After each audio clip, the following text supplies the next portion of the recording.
suspicions, and I was curious about the extraterrestrial So you issue. Had suspicions way back. Oh, what yeah. is this, Oh, yeah. In the 60s? Well, you had I went into the Army in 1950. Right.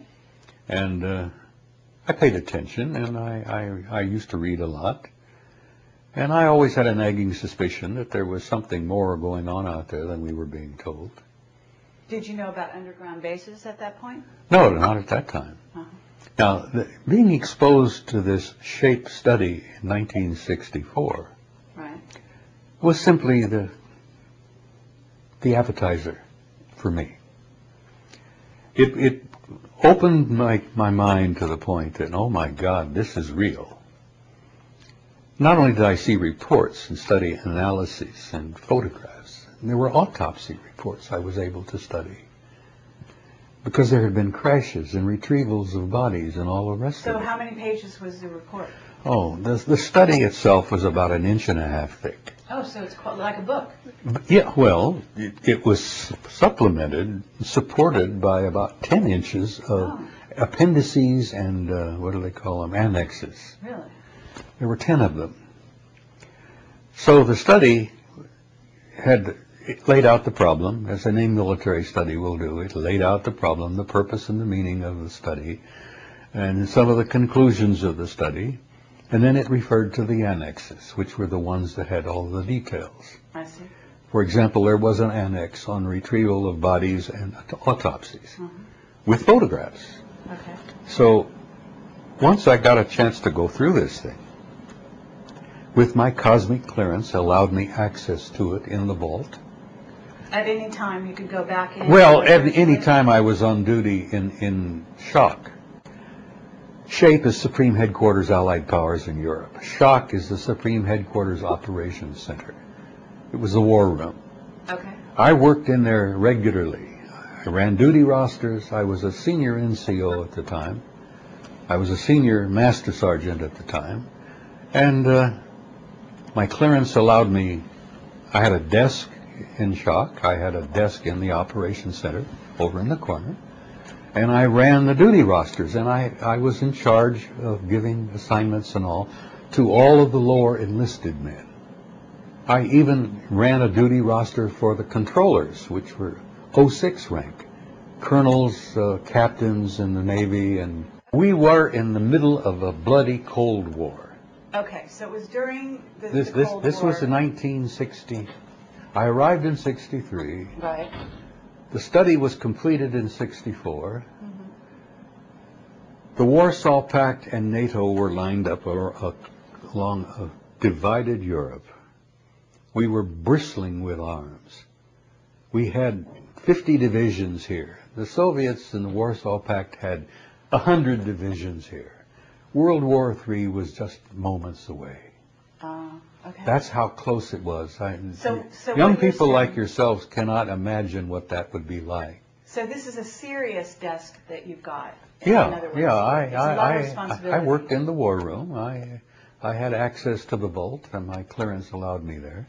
So we're in the middle of what's called the Cold War, and you're reading about our relationships and interactions with alien races. Well, let me give you some reason, first of all, why the study was concluded.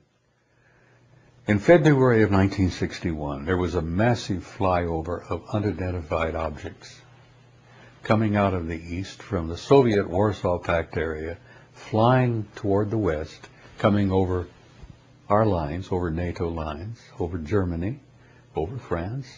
These objects were very high, very fast, in formation, obviously under intelligent control.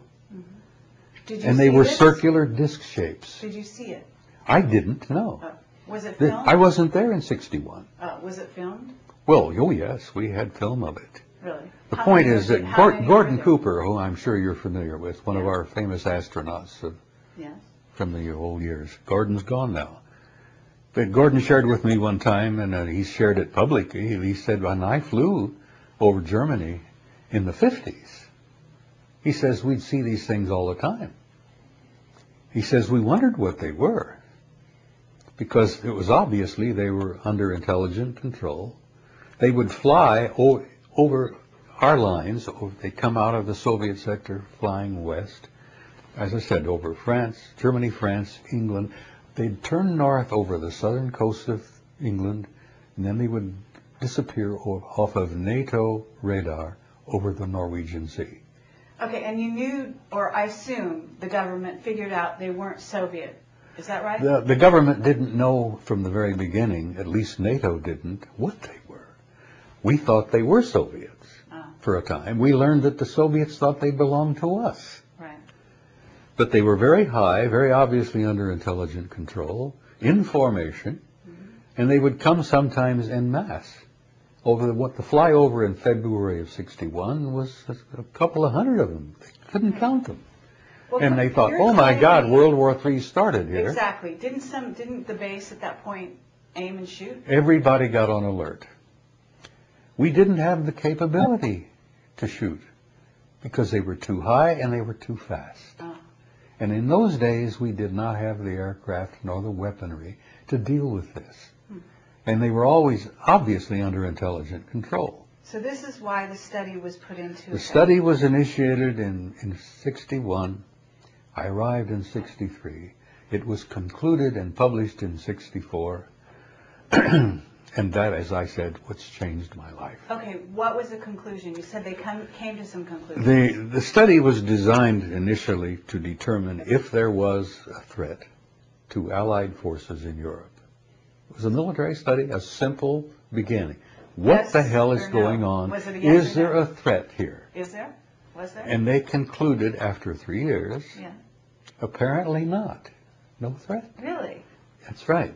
Now, the reason they concluded that is, first of all, the technology that they had been exposed to, the technology that had been repeatedly demonstrated to our military, to the Soviets, to everybody, was so far beyond anything we had or even could imagine that the technology was almost out of this world. No pun intended. So, if there had been a threat from these guys, whoever these guys were, right, it would have been over a long time ago. As one of our old generals used to say, they could have cleaned our clock from the very beginning, because they demonstrated repeatedly technology that we couldn't even begin to touch. Okay, this is in the 60s, but didn't Eisenhower have a meeting and make a treaty with these people long before that time? Let me get back here and tell you that this study was the beginning for me. Okay. It opened the doors of my mind, so to speak. I could never leave it. I could never lay it down. I could never walk away from it after that. And I kept, over the years, learning more and studying more. And as I said, it's lucky I didn't end up in jail, because I drove my friends up the wall. I pushed my security clearance to the limit. I used to get into classified file cabinets and sort through material and look for photographs and reproduce things that should not have been reproduced. I was a damn nuisance, I'm sure. So where's the stuff that you... You see, I knew just this much, but I wanted to know this much. I understand. And over the years, I learned this much. Okay, but what happened to all that stuff that you photocopied or whatever? Oh, my God. Is that a secret? Is that part of the reason why you haven't been... The material that I photocopied, I don't have anymore, because being somewhat intelligent, I knew that having classified material in my possession that I was not authorized to have meant jail. And as I jokingly said, going to Fort Leavenworth for 30 years. So I destroyed it, but I put it here. Right. And I remembered, and I memorized, and I kept notes for years and years. I had a whole series of notes. Well, okay, to get back to my question, though, Eisenhower had a meeting, theoretically, with aliens. Truman had given a shoot-down order years before you ever read the study. Eisenhower never gave that order. That was given by an Air Force general. I can't remember the year, but I believe it was in the early 60s, that an Air Force general gave an order to shoot them down.